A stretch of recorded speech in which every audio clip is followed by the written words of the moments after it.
Hello, everybody. I'm just looking to see how many participants we have at the moment. We're just gathering people in from the waiting room. If you're just joining us, welcome. This is very exciting. This is a first for us, for Beaufort Street Books, and for me and Natasha Lester. So thank you so much for participating with us in this incredible opportunity. I want to say thank you, first of all, to Jane Seaton from Beaufort Street Books, because she has worked really hard to make this happen for us. And I think it's great that she's really supporting not only her own business, but supporting local booksellers all around Western Australia and Australia. So that's hugely important right now. Before we begin, also, I just want to let you know that there is down the bottom, you'll see that there's a little Q&A box. If you actually hold your mouse over that bottom bar on your screen, if you have a burning question that you feel like I'm not going to get to, then just click on that and you can type in a question and I will see it. I'll just put my little Q&A box over here. But don't necessarily feel like you have to ask a question. I've got tons, so we'll be absolutely fine. So. Now, welcome Natasha Lester, and congratulations. Hello, Meri. Congratulations on the Paris Secret. It's, even though it's had, you know, a very strange situation to be born into in terms of the launch date, it's gone into bestseller lists all over the place already, hasn't it? Yeah, I've been really lucky. I was really worried, like most authors, I guess, sort of mid-March or even a bit earlier, when it looked as if, you know, we were all going to be in lockdown, nobody was going to be allowed to leave the house, and you know, we're kind of almost like that anyway. And so it was hard for me to imagine how anyone would be able to buy a book. But, you know, it's so great that all of our booksellers are doing deliveries and letting people ring up and order and are making books so accessible. And I just love seeing all the great ways that the booksellers around Australia are getting those books out to readers. So thank you, both at Street Books and all other booksellers. Yeah. I see also that people are able to raise their hands to let us know if they've actually already read the book, which would be great to know, actually. Not that we've... I've read it a couple of times. I was looking at Goodreads the other day. They've rated it 4.8 out of 5 with the rating so far. I know, I'm waiting, as every author does, I'm waiting for that first 1-star review, because you know it's going to come. And normally it's come by about now. It hasn't come yet. It'll probably come tomorrow now that I've said that. I've jinxed myself. But no, by and large, readers seem to be really enjoying it. So I'm really grateful to everyone who has bought it and taken the time to review it, because those kinds of things are really even more important these days. People sharing their opinions and making sure others can hear about the book and getting word of mouth out there in other ways now that we can't kind of catch up face to face. Yeah. Well, let's talk about the Paris Secret. In your author's notes, you talk about how the germ of the idea came from reading a book about Parisian women in the 1940s and the kind of grit and determination with which they approached their duties during wartime. Tell us a bit more about that. So that was Anne Seber's book called Les Parisiennes, and that's actually been an incredible book for me, inspiration-wise. The idea for next year's book has come out of something I read in there as well. So what Anne Seber's done in that book is kind of pull together the different experiences of a large number of women during the Second World War in Paris. Both collaborators, women who worked with the Germans, and resistors, so the women who worked against the Germans. And one of the women that she talked about in that book was Catherine Dior. And I, obviously, as most people know, I'm quite passionate about Christian Dior, but had never until that point heard of Catherine Dior. And in that book, Anne Seber doesn't talk a lot about Catherine, but she mentions that Catherine worked with the French resistance during the Second World War, that she was arrested by the Nazis and deported to Ravensbrück, a concentration camp just for women, a long way into Germany, into kind of Eastern Germany there. And that Catherine was one of the very few women lucky enough to leave that camp at the end of the war alive. And she came home to Christian, and she was very ill, very unwell. And then her work during the war for the resistance was so important that she was highly awarded a Croix de Guerre by the French government and awarded by the British as well. But I hadn't heard of her, and certainly from speaking to people over the time I've been writing the book, nobody else has ever heard of her either. And the injustice of that really struck me, I guess, the fact that whilst I love Christian and it's fabulous that he is so well known for his gowns, here is a woman who is arguably a much bigger hero than Christian, his sister, who everyone's forgotten about. So that was the seed of the idea that got me started on writing the Paris Secret. And I noted that you actually went to the trouble of explaining at the end of the book that you'd had to kind of fabricate some parts of the story because no one at that stage had written much about her. But now there is something in the works to be published this year about Catherine. Yeah, that's right. Yeah. She was probably the hardest person I've ever had to research because there's just nothing about her virtually at all, which is a tragedy, I think. I mean, there's a couple of reasons for that. Like many women after the war who had gone through something as traumatic as Ravensbrück, she was very reticent to speak about her experiences at the camp, understandably, because they were so horrific. And so she kept all of that to herself. So I tried to research, obviously I read Christian Dior's autobiography, and he mentions Catherine a couple of times, and he mentions, in one sentence that she suffered terribly during the war, and that's all he says about her. I trawled through the internet looking for things, and I found one article on her. I went to the ex-Dior family home up in Grandville in France, which is now a museum dedicated to Christian Dior and the Dior family. And they had some photos of Catherine as a child at the museum there. And they had a little bit of information about her in her bedroom, which I was able to see. And then in Paris at an exhibition called Couture du Rêve, or Designer of Dreams, about Christian Dior at the Musée des Arts Décoratifs. There was a letter that Christian had written to his father, letting him know that Catherine had been released from Ravensbrück and was making her way back to France, and that Christian was meeting her and a couple of friends and driving them back to France. And that was really it. All I had, photos of Catherine as a child, this one letter from Christian, some scant mentions in a couple of books, and the rest was kind of this big gap. As you mentioned, there is going to be a biography of Catherine published. It was slated to be later this year. Whether that changes now because of coronavirus, I'm not sure. But Justine Picardy, who is the ex-editor of Harper's Bazaar in the UK, has been supported by the Dior family, the Dior Foundation, to actually write that book. And I can't wait to read that. She also wrote a very informative article in Harper's Bazaar last year, which I read kind of late in the research process. I'd pretty much finished the book by then with the timing. So that unravelled one fact that I hadn't known before, in which my story kind of went in a slightly different direction. And so I've obviously explained to the reader, because one of the things I really hate as a historical fiction writer is I don't like changing history. I like to, if there's a fact there, I like to try to make myself work creatively to make the story work within the facts. So I do like to explain where I haven't been able to do that. And so I did have to kind of use my imagination to put Catherine on the page, much more so than I've ever had to do with a real life person, which just speaks to the fact that there's so little about her out there. Yeah. I do want to talk about her brother, her less famous brother, and his work as well. But since we're talking about heroic women, let's kind of explore the broader experience of, because we do meet Catherine right at the beginning of the book, but then we really don't meet her properly until quite a way through the story. So tell me about the finding out about the aviatrix of the Second World War, and about how you felt that you could develop that story and join it in with Catherine. Because, I love the way you always find unconventional kind of, women who want to break with convention, daring women, but you tell their story in a way that never ever glosses over the grit, but also combines incredible glamour at the same time. It's really quite a knack you've got. When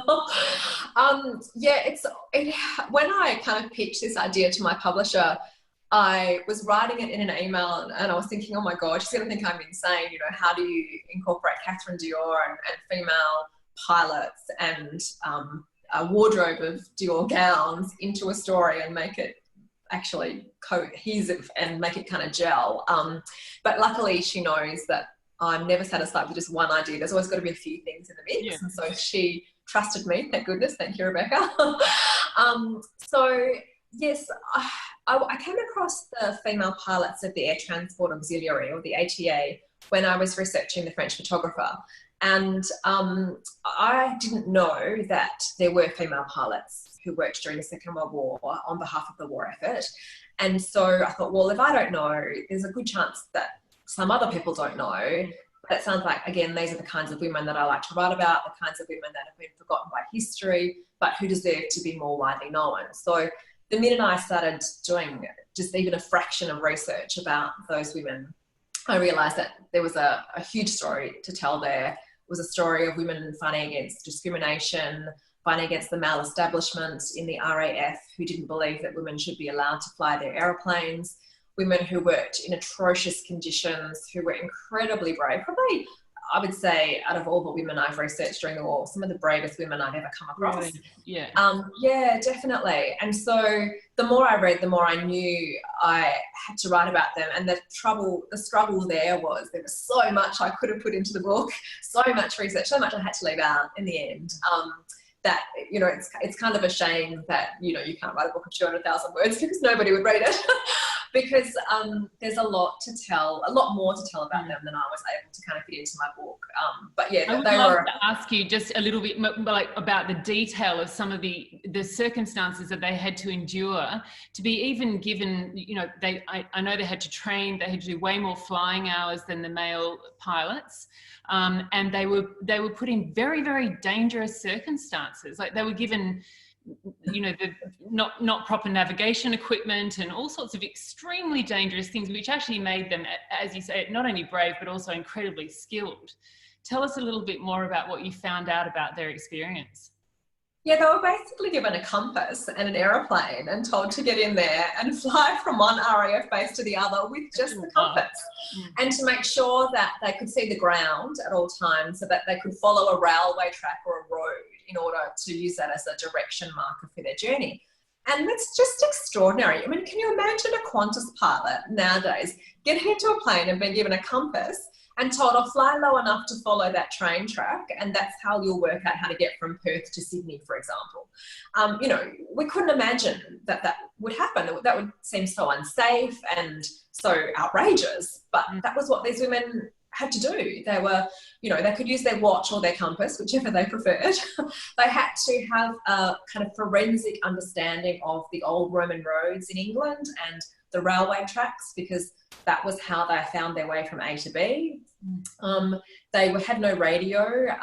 So the thing with flying is that weather is a very potent force, and the women were told to fly below the cloud base so they could see the ground. But of course, clouds move and shift. And so often they would be kind of stuck in cloud mid-flight and they couldn't see the ground. So they didn't know where they were. So many of them lost their lives flying into hills because they were in the cloud and couldn't see the hills. They flew out of England over the sea and ran out of fuel, and their plane kind of crash landed in the sea and they died. It was tragic what happened to them just because of the fact that they weren't allowed to have navigation aids or radio to be able to help them work out what to do. So the more I read about that, the more outraged I became at the conditions they had to fly in. The women initially were only allowed to fly trainer planes. They weren't allowed to fly the kind of bigger sort of Spitfire fighter jets and things like that. And the trainer aircraft were open cockpit. And so what that means is there was no kind of protective covering around them. The plane was literally like sitting in this chair in the wind with everything, all the elements around you. And the women were specially selected, shall we say, to fly those open cockpit aeroplanes throughout one of the worst winters England has ever had, over 1940 into 1941, into Scotland, in minus 30 degrees of wind chill for 3 hours. And they flew 2,000 planes in those conditions, with just a flight suit, goggles, a scarf and a mask to kind of keep them warm. And they would get out of the, well, they couldn't get out of the plane at the end. They were literally frozen in their seats, had to be lifted out of the aeroplanes, which, you know, of course, the RAF tried to use as evidence that that meant women couldn't fly, because even though no one, not even a man, would have been able to stand up after suffering and enduring a flight in those conditions. But it was only the women who were made to do that. So it was only the women who looked weak. So it was really a story of the RAF trying to do everything they could to not have these women in their planes, even though the women time and time again proved themselves to be safer pilots, to have a lower accident rate, and to just be all-round brilliant. So yeah, I loved writing about them. They were very inspirational. I think now is the time for you to introduce us to Skye Penrose, please. Okay, so Skye is the main character of The Paris Secret. And unusually for me in this book, I've gone right back to Skye's childhood. And in fact, the first couple of chapters of the book open with Skye as a child. Skye lives in Cornwall, in a small town called Port Leven, and she spends most of her time on the beach. Her mother owns a kind of a cottage quite a way out of town, and Skye doesn't mingle a lot with the children in town for various reasons. And she meets a boy called Nicholas Crawford, who she becomes very good friends with over those kind of 4 years of her childhood that we follow her through. And then we kind of skip forward in time and we meet Skye as she's just on the cusp of trying to join the Air Transport Auxiliary, because Skye's mother was a pilot and she taught Skye to fly at quite a young age. And flying is Skye's passion in life, I guess. And so we follow Skye on her journey through working with the Air Transport Auxiliary during the Second World War and all the battles she has to fight to be allowed to do her job, despite the fact that she's one of the most experienced pilots in the country. So she's, I love Skye because the great thing about having a character like that is you can explore all possibilities. You can explore how frightened they would be at speaking out, because speaking out is not something women in England particularly did at that time. And the kind of a tipping point, what would make someone in that situation speak out? And so I loved playing around with, you know, how far could I push Skye before she really would have to say something, because that's kind of the sort of person that she was. What was there any thread of true story in the fact that her mother was a pilot also? No, that was really just, I wanted to, because it was so unusual for anyone to be a pilot at that time, and particularly a woman, I needed to come up with a way in which it would be plausible for her to be a pilot, given that she didn't come from money, because in those days, flying was a very exclusive pursuit and you really had to have a lot of money to own an aeroplane and to be able to afford flying lessons. And I knew Skye was never going to be a rich woman in that book. And so to make that plausible, it seemed, I liked the idea of the flying bug being passed down the generations, as it were. So that's why Skye's mother, Vanessa, kind of became a pilot and a fortune teller, because, you know, yeah. Why not? I actually love their at-home scenes. I really wanted to be in that space with them. The mother seemed like a very rich character. Yeah, she was so much fun to write. I wish that I could have had her in the book more, but because we don't kind of spend so much time in the childhood parts, it was difficult to kind of draw her back into the book. I do quite like, you know, writing about women at that time, obviously, who don't quite fit into the way society worked. And I think Vanessa's a really good example of someone who absolutely did not fit into the way society worked at that time. Because I just think that gives you so much room to explore as a novelist, and there's automatically drama there. And obviously as a writer, we're always looking for the drama. And so creating someone who's a bit of an outsider to what society expects at that time, you automatically have lots of drama to work with. Mm.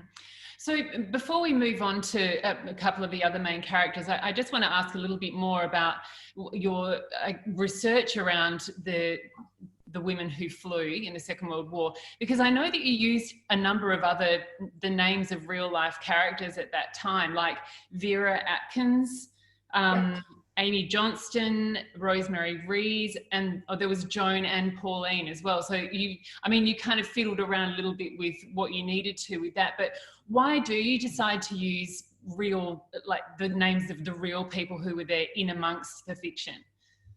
Yeah, so I deliberately with this book, every single pilot apart from Skye is a real person. So they're all women who flew and worked with the Air Transport Auxiliary during the Second World War. And the reason I did that was basically to honour them, to say that here are all these amazing women that we don't know about. And, you know, I always think if it wasn't for women like that, who were pilots at a time when most women didn't even drive a car, so to be a pilot was outrageous. But if we didn't have these outrageous women, then I wouldn't have all the opportunities that I have as a woman today. Obviously, we still have, you know, journeys to travel and a way to go, but we do have so many more opportunities than those women had. And for a female to be a pilot these days isn't seen to be, you know, disgusting in the way it was seen to be in those days. And those women were called disgusting by the newspapers. So I wanted to honour those women by having them as real people in the story, and to say, look, he was, you know, someone who came from this background and they could all fly and they were all astonishing, and shouldn't we know a bit more about them? I think one of the saddest things about the research that I did into those women, I went to the town of Hamble in England, which is where the female pilot's ferry pool was based out of. So Hamble is a town that plays quite a significant role in the book because it's where Skye and Joan and Rose are all based. And the airfield no longer exists. There's kind of a green paddock where the airfield used to be that the women worked out of. And there's this very small kind of monument in the town to the Air Transport Auxiliary, but it's literally about this big, and you have to really be looking for it to find it. And I wanted to find it, and I almost missed it myself. And I thought, God, that's it. This tiny little statue for all these women who risked their lives day in, day out for 4 years. And that's all they kind of deserve. So that was probably I think the moment in my research that I thought, right, I'm writing this book no matter what. I love this. I've got the book open here because I really want to read this back to you. This quote from Giles Whittell from Spitfire Women of World War II. They knew if they stopped to think about it that they were operating at the very limit of what society could tolerate, even in war. But they weren't much interested in society either, or their place in it. They were so used to being unusual that anything else could have been soul-destroyingly dull. Yes. And so they were compelled to do it even though they suffered for it. Yeah, that's right. And you read all their memoirs and they basically say that. They all talk about the discrimination, and they all mention, there was a series of letters to Aeroplane magazine at the time where men, of course, all wrote into Aeroplane magazine talking about how disgusting it was that women were going to fly the RAF sacrosanct aeroplanes, and how women didn't even have the intelligence to scrub the floor properly, and how dare she imagine she could be a pilot in an aeroplane. And this was despite the fact that every single one of those first 8 women to join the Air Transport Auxiliary had more than 2,000 hours of flying experience. And at that time, because of the fact that RAF pilots lost their lives so tragically quickly, and so the RAF was going through pilots at an astonishing rate, often an RAF pilot could get in the seat of a plane with only 20 hours flying experience behind him. Yet these women had 2,000 hours flying experience behind them.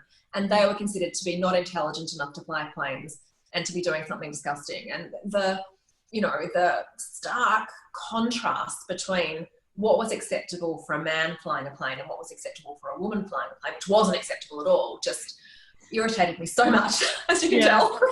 That kind of ties into a question that we've got here from Sabrina, who says, how did the men's training differ from the women's to be a pilot? So you've already covered the fact that they obviously had to do way fewer flying hours, but were there other aspects to it as well that are worth mentioning? So essentially, to be a pilot in the Air Transport Auxiliary, you already had to know how to fly a plane. They didn't kind of train you to fly a plane until much later on in the war, when they needed more pilots as well. Whereas the RAF would take someone who didn't know how to fly a plane and would train them up in 20 hours to fly a plane. So there was already this kind of baseline expectation that women couldn't be in the RAF, but they could be in the ATA. So they already had to have been able to fly a plane for a number of years to be able to get that kind of flying experience up. And then once they were in the Air Transport Auxiliary, they were able to fly a certain type of plane after they'd been through a training course. And for example, there are some very, very large planes called Halifaxes and Lancasters, the biggest kind of planes in the RAF, and the big kind of 4-engine bombers. And they were the very last plane type that the women were allowed to fly. And once they'd been through a training course, the men only had to show that they could do 7 practice circuits in one of these planes. But for the women, for some reason, they had to do 10 practice circuits. And there was no reason given other than the fact that obviously they all knew it was because they were women that they had to do 3 more practice circuits than the men did. So there were so many little instances like that where they had to go over and above and beyond the what men had to do. And also, there's a scene in the book where one of the ATA pilots called Mona Friedlander, she lands in the plane awkwardly and she breaks the tyre strut on the plane. And so that was the first accident any woman had had in a plane. And the male ATA pilots had had accidents up until this point and they were still allowed to fly. But that one accident by that one woman caused all of the female pilots in the ATA to be stopped from flying and for there to be an inquiry into their mental capacity to fly planes and their physical competence, how strong their legs were, how fast their reaction times were in wind shear and all those kinds of things. So another example of, you know, men have an accident, no worries, keep flying. One woman have one and we must ban all women from flying and put them through an inquiry and make sure that even though their logbook show they've flown for 2,000 hours, just make sure they really can fly a plane after all. Oh, you must have been livid writing. I know I was. Introduce us to Kat. Okay, so Kat, as in The French Photographer and The Paris Seamstress, The Paris Secret, which book am I talking about, is a dual timeline novel. In fact, it's probably a multiple timeline novel. Yeah. So we have a contemporary storyline and a historical storyline. So Skye is kind of the main character in the historical storyline during the Second World War, and Kat is the main character in the contemporary storyline, which takes place in 2012, I think. Let's check that in my own book. So Kat is a fashion conservator and she works at the Powerhouse Museum in Sydney. And so a fashion conservator's job is to basically look after all the fashion objects held by a museum and make sure they're able to be exhibited and they're stored correctly and cared for properly. And so Kat, at the start of the book, is in England. She flies there a couple of times a year to present papers. She's over in England and her grandmother, Margot, tells Kat that she has a cottage in Cornwall that she's never told Kat about, and she'd like Kat to go down to Cornwall and pay the cottage a visit because the caretaker hasn't been able to visit lately, and just to check the house and make sure it's still standing and there's nothing kind of gone wrong down there. So Kat drives down to Cornwall, goes into the house, looks around, and then in the very last bedroom at the top of the stairs, she opens a wardrobe. And this is where it's like my dream. I wish this would happen to me. She opens the wardrobe door and inside the wardrobe are 65 haute couture Christian Dior gowns, one for each year dating back to the very first collection in 1947. And so the story is all about the mystery of why those gowns are there in Kat's grandmother's wardrobe. And that unraveling that mystery for Kat takes her back to those ATA pilots we spoke about. It takes her back to Catherine Dior, and she starts to see that there are all these elements to her grandmother's past that she knows nothing about, and she has to work out why her grandmother has been so secretive and reticent to tell her about her past. I know that in all of your books you have spoken about various different designers, like Vionnet comes to mind, for example, but you've always, you know, there's been a smattering of real name, you know, couture designers all the way through your work. But what is it that's so special to you about Dior, and why did you want to be able to write about his work? So for me, Dior he's one of the game changers of fashion. I think that, you know, if you look back over fashion history, there were 2 or 3 people, Chanel springs to mind, Dior springs to mind, someone like Alexander McQueen in contemporary times springs to mind, who really shook up the fashion world and changed fashion forever. And I think it's unarguable that Dior did that in 1947 on the 12th of February with his first collection. You know, what he showed was fashion of a kind that no one had ever seen before, and the new look existed in one form or another for a long time after that very first showing. So he kind of changed the fashion horizon for a number of years to come. There's often a nod to it even now, though, isn't there? In absolutely, yeah. You know, it still keeps coming around and around, that, you know, beautiful nipped-in waist and kind of full skirt look. So I've always loved his gowns. I think they're beautiful and extraordinary, and also in line with that, some of the photography of the fashion photography of his gowns is also extraordinary. And so just, you know, it's a delight to research, I guess. And so when you're, you know, when you are researching things that make you angry, like the ATA, it is a delight to be able to turn to something more beautiful and something that kind of is more uplifting, like Dior's gowns, and look through amazing photos of those gowns, and to go to museum exhibitions and see those gowns, to kind of balance the dark with a bit of light. Yeah, but because obviously you had to research what it would be like to be a fashion conservator, so you couldn't write cat yet. But there is a story behind how you actually managed to get your hands on a Dior gown. Yes, there is. I mean, my motto is pretty much like, if you don't try, well, you won't get. So you might as well try, and then you never know. And so I knew that to write cat authentically, I mean, I could read about what fashion conservators did, but it's not quite the same as seeing what a fashion conservator does.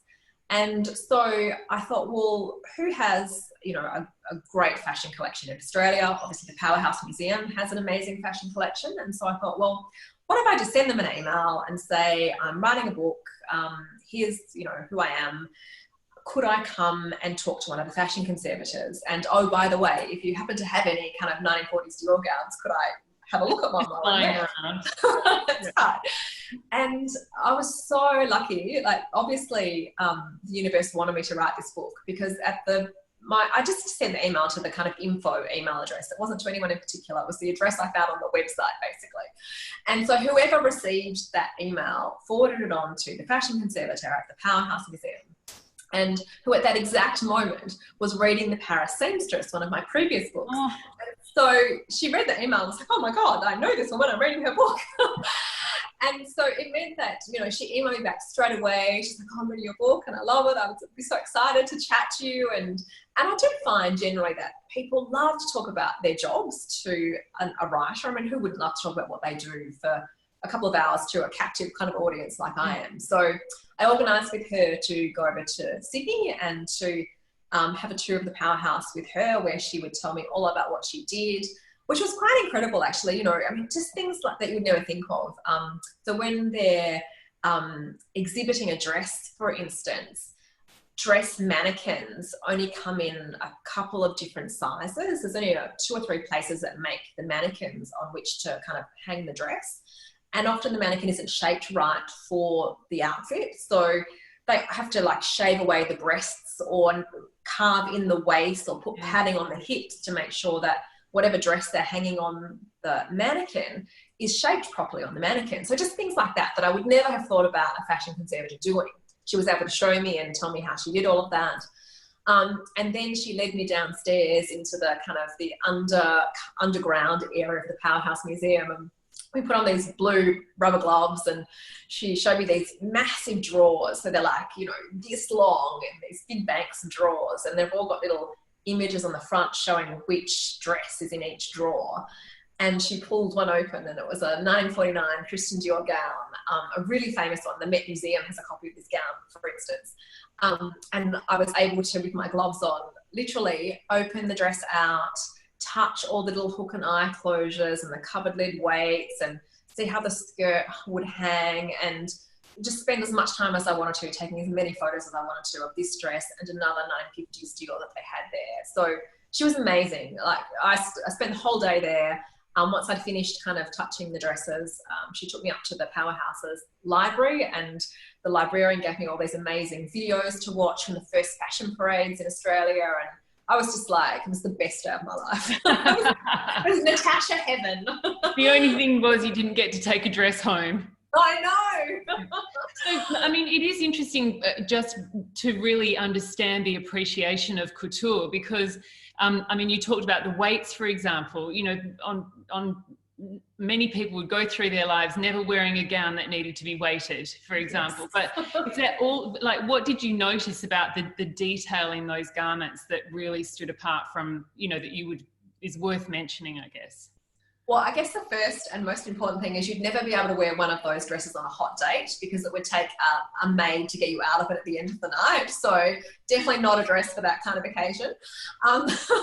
Yeah, and you can see why people had maids and why they had dresses, because literally there would be hundreds of tiny, like the smallest hook and eye closure you could ever imagine on the inside of the dress. So we all imagine that the Dior gowns required corsets and petticoats in order for them to achieve that kind of nipped in waist and that very full skirt. But actually, each gown has everything built into the inside of it that it needs to be able to achieve that shape. You don't need to wear any kind of fancy underwear. You can literally just throw the dress on and go, and that it falls into that shape automatically because of the internal corsets that are made inside the gowns, because of those weights that make the jacket kind of sit properly over the hips and make the skirt sit properly as well. So Christian Dior's initial training was as an architect, and you can see that on the inside of the gowns. They're architecturally constructed so that, like a building, you can stand this dress up and it stays standing up. It's not going to fall down in an earthquake. So it was amazing to see that. Before we move from the glamour to the grit, I just want to ask you about how Christian Dior's memory has been preserved in France, because you talked about in the Paris Secret, there is the story of, they are in the house. Yes. But tell us, did you go there? Yes, I did. So I've been to the ex-Dior family home in Grandville twice now, actually, because every time I'm in France, it's like this magnet drawing me back to go and have another look. And it's a beautiful home for a start. It's on a cliff top, looking out over the water of the Chelsea archipelago, and the house is pink and grey. And if you are familiar with Dior's work, you'll see that he uses a lot of pink and grey in his fashion, and also in the salon on the Avenue Montaigne in Paris. Those colours are very formative for him because they were all around him as a child. Beautiful gardens at his house, again, lots of pink and grey flowers in the gardens to reflect kind of the house. And that house is now preserved as a museum, and so there are changing exhibitions twice a year, which are quite incredible and use extensively the Dior archives there, not just the gowns themselves, but the sketches, the fabric swatches, so all the little details that you might not otherwise get to see, and photographs of, for me, researching the Paris Secret, where the first scene is set on his first showing in his salon on the Avenue Montaigne in Paris, seeing photographs of him at work in the salon in the week leading up to that show at his family home was incredible to see that. So yeah, all of those things are just wonderful artifacts. And my dream, I've got to say, is at the Avenue Montaigne now, they have what's called the Dior Archives, and it's basically this whole building that they've just constructed, which archives a copy of every Dior gown from every collection. And it's all stored there, all the sketches, everything. I've watched a couple of documentaries about this place, and oh my God, what I wouldn't give to get into that archive one day. So if anyone knows anyone who works with your archive, let me know. Why did Kat decide to wear some of the dresses?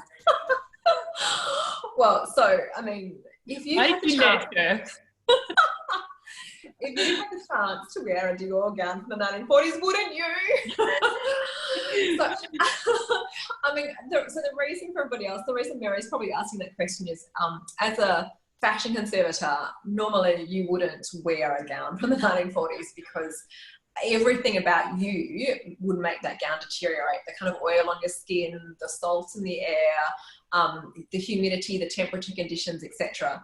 But because Kat has discovered these gowns in a wardrobe of an abandoned cottage in Cornwall, she figures she can't really do a lot more damage to them than has already been done to them over the intervening decades. And, she loves Dior as much as I do. So she figures, here's the once in a lifetime chance to wear them, so why not? And I absolutely agree. We need to move on to serious material. Okay, serious face. Because in The French Photographer, you approach the concentration camp. Like that's part in that storyline as well. And as you say, as you mentioned at the beginning with Catherine Dior, she also was in Ravensbrück. So I'm really interested in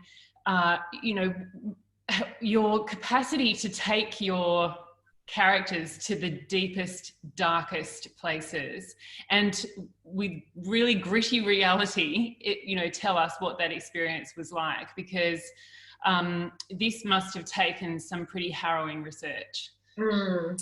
It did. When I first read about Ravensbrück when I was writing The French Photographer, I read a number of the reports that the female war correspondents had written about what it was like to come upon those camps when the camps were very first being liberated, and what they saw and how deeply it affected them. And reading those reports deeply affected me, to the point where, having written one small scene about it in The French Photographer wasn't enough. And because I had to make the camp in that book quite generic, I hadn't specifically been able to say it was Ravensbrück. What bothered me so much about that was because Ravensbrück was a camp just for women. And here was another example, again, of women being singled out as requiring this particular place for them to be sent to have their spirits broken. And I wanted to explore what that meant for a number of reasons. Firstly, why would that happen? And secondly, why do we not know about that in the way that we should? I think Auschwitz is obviously a concentration camp that many people have heard of, but Ravensbrück is less well known, and I think it's a very important part of history, and we don't want these things to ever happen again. So therefore, the more we can tell people about them and the more we know about them, the more we can avoid these kinds of things ever taking place in anyone's lifetime ever again. And the kinds of things that happened to the women at the camp are so deeply distressing that I just couldn't get them out of my head. And so to research the camp, there is one book that is, it's the most well-researched account of Ravensbrück that I've ever come across. And it's by a woman called Sarah Helm. And she forensically interviewed the very few remaining survivors to find out what their experiences were like. And she pulled together a massive amount of research to create this very thick, dense, heavy book about it. It's impossible to read that book without sobbing. So many terrible things happened to women. And one of the quotes that stuck with me from her book is that Ravensbrück showed the extent of what mankind is capable of doing to women. And I think that is exactly right. That's exactly what that camp showed. So because Catherine was sent there, I couldn't write about Catherine and not write about the camp. And because it had been something that I like to write about, things that I can't let go of, and I hadn't been able to let go of Ravensbrück. So that is how that worked its way into the story as well. What I tried to do there was I know those kinds of subjects are difficult for readers, and I tried to write about it in a way that would never minimize what had happened at the camp, but would enable readers to make their way through that part of the story without having to close the book and walk away from it. So I was trying to strike that fine balance between being accurate and truthful to what happened to those women, but writing it in such a way that readers felt they could continue to make their way through that part of the story. Mm. Yeah, and extremely nuanced skill. And something that, you've been demonstrating that right from the beginning with A Kiss from Mr. Fitzgerald. I felt even in that book that you were able to take us to the brink, but not quite take us apart.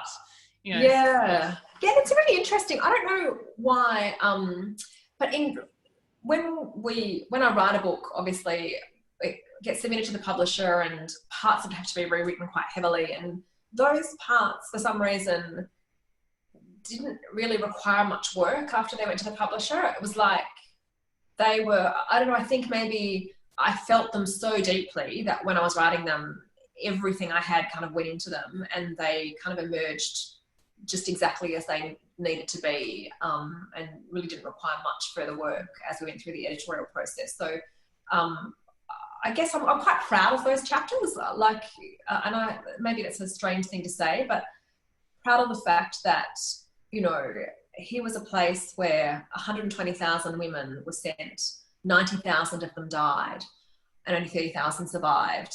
And we should know about that. So that's, you know, that was important to me in writing that part of the book. Yeah, you did a brilliant job. I know that there are lots of elements that can make a book difficult and challenging to write, but when we spoke last year about The French Photographer, you told me that that was the hardest book you'd ever written. So I'd love to know where Paris Secret sits on that spectrum. Okay, well, until I wrote next year's book, which is called The Riviera House, The Paris Secret was the hardest book I've ever written, but The Riviera House has like almost killed me, so that takes the cake now. I think it's just that, you know, I don't ever want to write the same book, and I like to challenge myself as a writer and to grow and learn and develop as a writer too. And so I think naturally, if you're that kind of person, you become more ambitious with each book. And I knew from the outset that I was biting off a lot with The Paris Secret, with all the different themes that I had in the book, and that it would be difficult to manage. And also with the way that plot worked, pulling that off was going to be challenging. So I kind of knew, but I didn't understand. So I got to the end and went, oh my God, what have I done? And I remember writing a tweet saying, if I ever say that I'm going to write a book set over multiple time frames with multiple point of view characters ever again, tell me no. And then I was halfway through drafting The Riviera House and I went, oh my God, I've done it again. Why? So yeah, so it was very challenging. Up until next year's book, it's been the most challenging book I've ever written. Yeah. Do you know what made me so happy was when we come across two characters from The French Photographer, and they're so gorgeous. They're a gorgeous couple, Darcy and Josh. And it's not the first time you've done that, is it?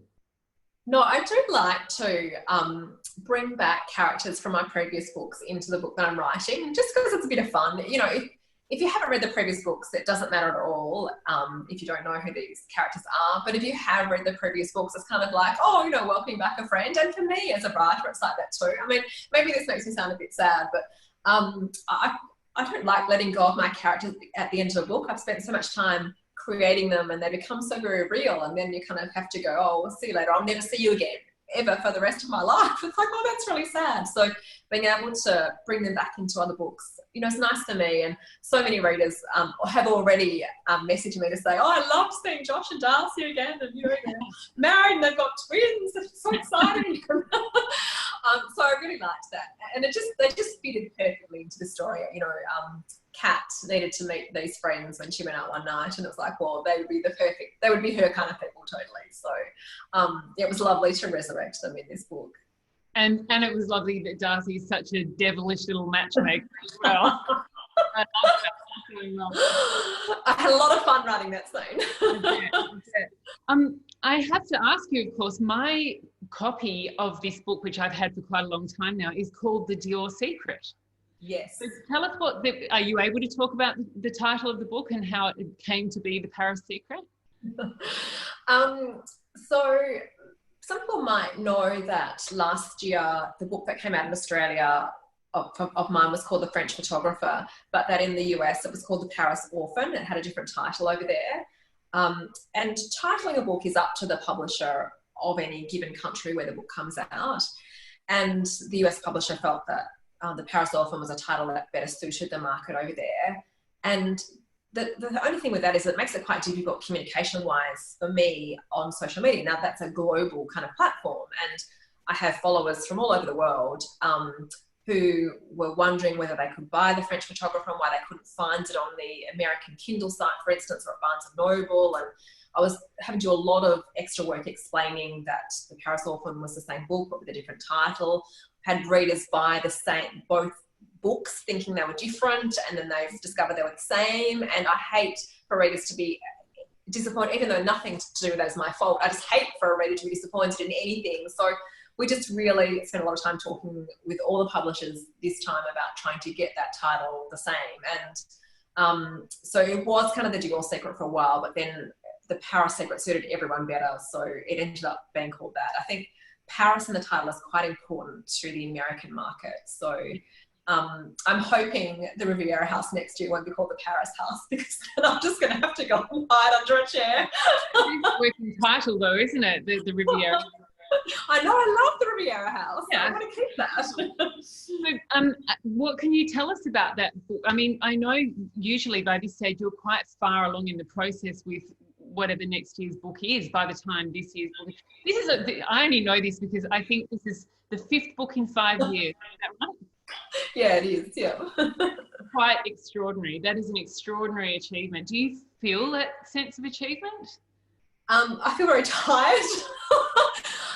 This last year, I think, has been particularly exhausting, just given, the French photographer or the Paris Orphan, whatever you want to call the book, hitting the New York Times bestseller list, and that kind of takes everything to a whole extra level. And I'd never really factored in how much more work it would be having books out in America and in different parts of the world at different times. And now we have so many translations throughout Europe, which is all just fantastic. And I wouldn't change it, and I'm not complaining or whinging about it in any way at all. But it's so much more work, and I had never thought about that fact. On top of already writing a book a year, you suddenly have another full-time job almost put on top of that when you're only working school hours anyway, and you're just, oh my God, I'm drowning. So it's been a really challenging year for me, and long term, I don't know that I could keep writing a book a year. I think that's actually becoming more and more difficult and harder to achieve.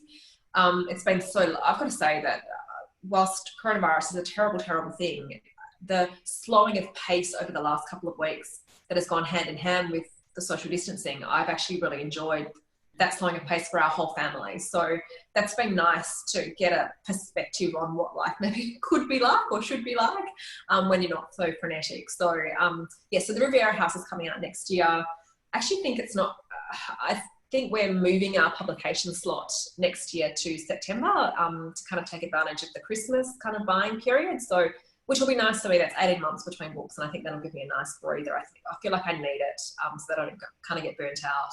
I love writing, and I want to always love writing. And your inspiration for the Riviera House has also come from reading Les Parisiennes, you said at the beginning. Yes. Another woman I read about in Les Parisiennes who, again, nobody knows about, and we all should know about her. And I won't tell you who she is yet until a bit closer to publication time, but we can definitely look out for that again. And the entire contemporary storyline of that book is set on the French Riviera in a beautiful town called St. John Cap Ferrat. So that has been wonderful to write and mentally escape to the French Riviera every time I dive into that part of the book. Will that actually, the fact that we can't travel, affect your ability to research it properly and maybe end up pushing it back for reasons other than just changing a publication? Luckily, I'd done all the research for that one last year. What year are we in now? So over December 2018 and January 2019, I think that's right. Yes, I did all the research for that book then, so a year ago, just over a year ago now. It might affect my research for whatever book comes after that. I was actually booked to go to Paris in June this year to do research, and obviously I'm no longer going to Paris in June this year, and I can't imagine myself traveling anytime this year, really. I think it's hard to imagine that travel will be back on the agenda anytime soon. So, I mean, luckily, you can do some of these things online. You can access archives online. Nothing beats, I don't think, being there on the ground and doing it in person. So I'll just have to adapt to whatever I can do. Because I imagine a lot of it is actually having conversations with people, like when you were talking before about sort of demonstrating your knowledge of aircraft and the way the aircraft can be damaged on landing and stuff. I imagined that a lot of that would have come from talking to people. Yeah, and just, going and looking at the airplane and sitting inside it. I went to a couple of aviation museums, one based at RAF Tangmere, which is a really important location in the book, and sat in the planes because I knew nothing about airplanes. I'm not a plane buff at all. And I can't just sit and read a technical book telling me about planes. Like, that would literally put me to sleep. I'm a much more visual kind of learner. And so to go to a museum and see the airplane and sit inside it and touch it and look at how it works and read information in that context where I've got it in front of me is a much better way for me to research. So, the in-person research is so important to me. But so is kind of keeping everybody safe and well. So I'll manage a workaround for that, as we need to. And hopefully, I mean, I always like to do my research early. I don't necessarily need to go in during this year. I can kind of postpone that and push that out a bit. So we'll just see what happens. Well, thank you so much for this one, The Paris Secret. I thoroughly enjoyed it, and I will definitely be recommending it to people. I just devoured it, like everything that you've written. It's just, it's, as I said at the beginning, it's an incredible combination of like the really grittiest grit and the great glamour and the great stories and all the fashion and beauty that you could ever want in a book, but at the same time it doesn't resile from any of the really tough stuff that women have gone through. Thank you so much, and congratulations, Natasha. Oh, thank you, Meri, for joining us tonight. I really appreciate it. And big thanks to Beaufort Street Books for hosting the event too. I wanted to say that I do have signed book plates that if anyone does purchase their book from Beaufort Street Books tonight, just message me on social media and I can post you out one of those signed book plates to go in the front of your book. So then you can kind of have a signed copy, and it's almost the same as me signing it for you in person. Such a great idea. Thank you, Natasha, so much. And I also want to mention, and in also thanking Jane Seaton from Beaufort Street Books, that we do actually have an event coming up with Lionel Shriver on the 12th of April. I'm biting my nails about that one. 12th of May, rather. 12th of May at 7:30 p.m. So the book is called The Motion of the Body Through Space, and it's just arrived in stores. So that's something we can all bite our nails about for the next couple of weeks while I get prepared for that one. Natasha, thank you again so much, and thank you to everyone who's joined us this evening. Have a beautiful evening, all of you.